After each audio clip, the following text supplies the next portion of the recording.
Hello everyone, আমাদের West Bengal গভর্নমেন্টের school service commission থেকে একটা নন টিচিং স্টাফের ভ্যাকান্সি বের করেছে, সেটা গ্রুপ সি এবং গ্রুপ ডি এর। তো গ্রুপ সি এর ভ্যাকান্সি হলো 2989টি ভ্যাকান্সি এবং গ্রুপ ডি এর ভ্যাকান্সি হলো 5488টি ভ্যাকান্সি দেওয়া হয়েছে। তো এই ভ্যাকান্সির জন্য কারা কারা এই পরীক্ষার জন্য এলিজিবল আমরা একটু দেখব।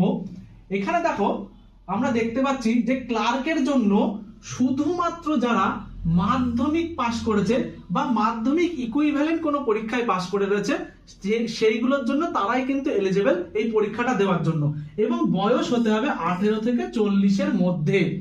ঠিক আছে?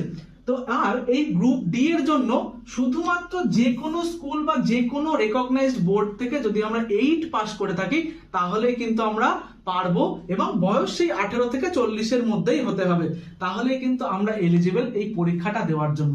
তো এই পরীক্ষার প্রস্তুতি নিতে গেলে আমাদের চ্যানেলের সঙ্গে যুক্ত থাকো, এর পরবর্তী ইনফরমেশন পেয়ে যাবে। আমাদের একটা নতুন ব্যাচ আসতে চলেছে, তো এই সেই আপকামিং ব্যাচ সম্বন্ধে তোমরা খবর জানতে পারবে। তোমরা চ্যানেলের সঙ্গে যুক্ত থাকো সাবস্ক্রাইব করে।